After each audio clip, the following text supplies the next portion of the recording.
types of management. There are different types of management. It is not about the individual. It's about the job that has to be done. My job, higher education. It's very different in some ways than working in the world of construction, and I've done both. It's different in the aspect of working for a nonprofit versus a for-profit. I was a business manager of a college campus, and I had an accountant come in, and he was going to audit the books. Well, every year we have to have an audit, and every 5 years we have to rebid the job, and it just so happened we rebid the job. And so we rebid it, had a different company, and so the guy comes in and he says, I want to see your books. He says, well, here's all of them. I have 17 different accounts. He says, what? And I says, we have 17 different accounts. And he says, you can't do that. That's illegal. I said, dude, take a pill. This is nonprofit. For-profit, you have one set of books. In nonprofit, I have one general budget account and I have 16 different special funds. And by the way, I just eliminated 7 different special funds for different grants, different projects. You have to have a different set of books. I says, if you need more experience, go talk to your boss. I says, because of the fact you don't sound like you know what you're talking about here. He went back and he studied and he came back. Well, he came from the private sector versus the nonprofit sector. Different kind of rules apply. And to some extent, you're going to have different kind of rules applying depending upon the organization that you're in. Sometimes you have one rule where it's sitting down, you're looking at a functional manager where they handle the single responsibility of the entire organization. We call that a staff position, a functional manager. And then you have a general manager who really are in charge of specific people within a division. We call those line staff. Those are general managers, and they're responsible for that type of activity. Right here, I am the boss and I am in charge. Listen, if you are running a corporation and you have a plant that's producing some types of products, and you have the HR person comes in and they say, okay, over here you have 2 foremen that are violating the following rules and need to have it corrected. Let me tell you, the fact that they are not the direct boss of those foremen doesn't change the fact that really the plant manager better listen because of the fact there could be a lawsuit coming if they don't listen to the problem. Functional because they have a duty within just one activity throughout the whole organization, or general because they're in charge of a certain specific division. Technically, the one that's a general manager, the one that's the line manager, has some specific duties, but we'll talk more about that because they are accountable for what's happening and the other person acts in an advisory capacity. For-profit organizations, and I mentioned already in my illustration previously, is very different than nonprofit. You'll have different aspects of that and all the different things that come along with that. A lot of times, you're looking at different ways that you're handling planning, organizing, leading, and controlling, regardless of the type of organization. You may have different processes because every organization will have its own processes, we call it, and really those processes and the way we go about handling things is part of the overall organizational culture. You need to take note of that because somebody once said that you can do all the planning that you want, but culture will eat strategy every single day. And that's really true. You might have the best laid plans of how you want to handle something. You may be a brand new CEO and say, I'm going to change this organization. And by golly, you try to implement changes and it destroys you. One time I had this gal, and to be honest, she's probably one of the most favorite people I ever had. And her name was Patsy, and Patsy was tall.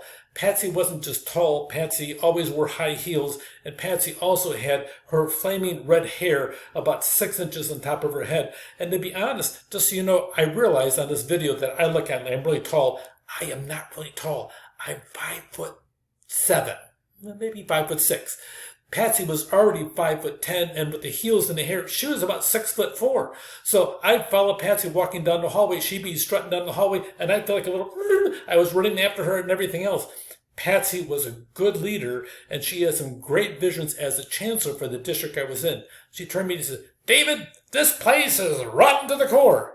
I said, well, be careful, okay, because of the fact that sometimes that core will rear up and bite you if you aren't careful. I'm not worried about it. I can handle anything.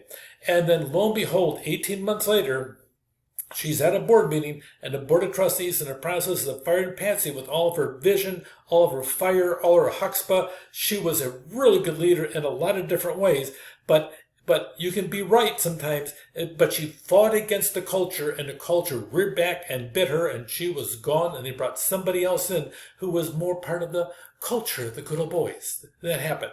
You know what? Sometimes you can sit down and have all these different aspects of it. If you don't pay attention to the culture, you'll have all kinds of different aspects of it. There's a lot of different types of roles that you're going to have in a manager. Interpersonal, informational, decisional. Sometimes you talk to people, sometimes you disperse information, and sometimes you make decisions that are critical to the role of the organization. Now, just so you know, the world is shifting, and a lot of the old guard managers, they need to pay attention. Managers today don't need to be the holder of the information, because information is so readily out there that you can find an awful lot of it available just online.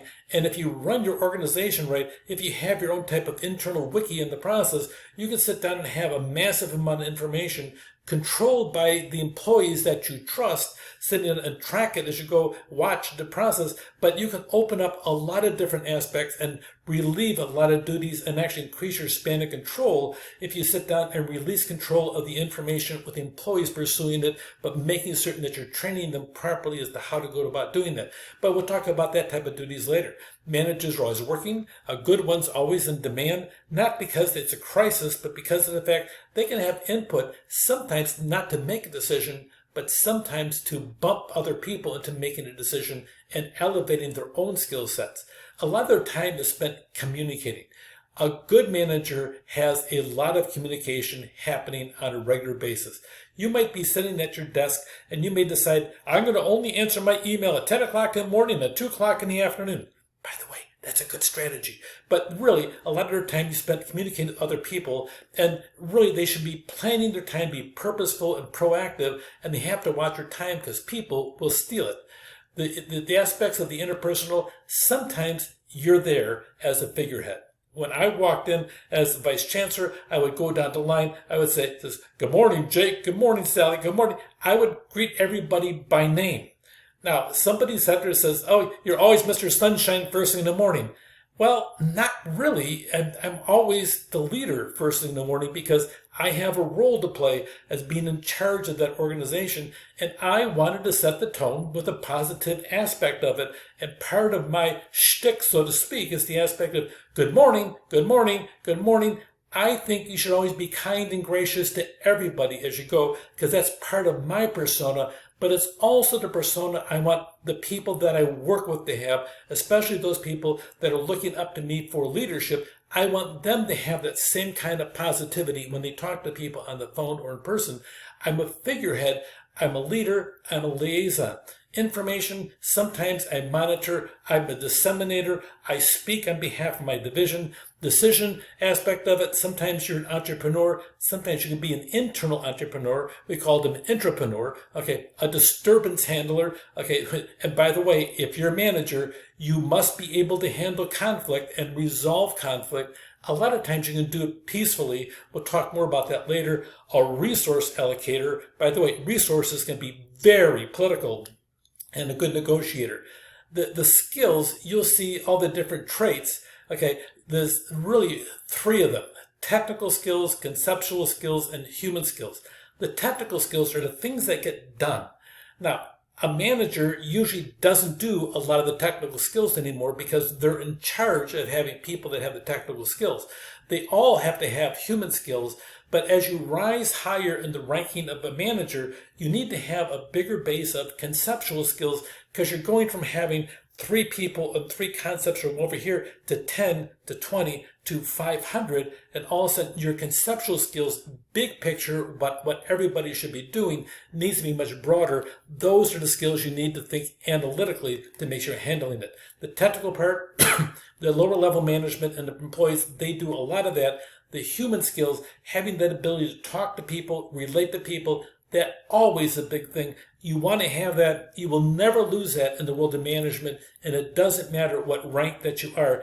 This is an essential skill. And by the way, people like Mary Barrow, who came up through the organization and put this in your notes, 74% of all CEOs come from inside the organization, and that it's not changed so much. Actually, it went up between 2015 and 2019. Last time I get the data, that's a big deal. So pay attention to that aspect of it. Human skills will always be there, but Mary Barra, she still remembers what it's like to have those technical skills. Don't ever underestimate Mary Barra or anybody else that holds those roles, but everybody will have technical skills and understanding of where they were raised. They'll also have to always carry this human skills, and the higher you go, the more you're going to focus on that conceptual skills, big picture and strategic. So the skills you need to have, types of managers, you need to have those three skills: technical, relational, conceptual. You also have to have that whole aspect of the interpersonal, informational, and decisional skills. Those are all critical parts of being a manager, and it doesn't matter what hat you have. It doesn't matter what role you're in. You will always have to have those types of skills because of the fact that all managers need to have them. That said, we'll see how we do in this class, and hopefully learn the aspect of the skills and how to go about using them so you too will be successful in your career. Take care.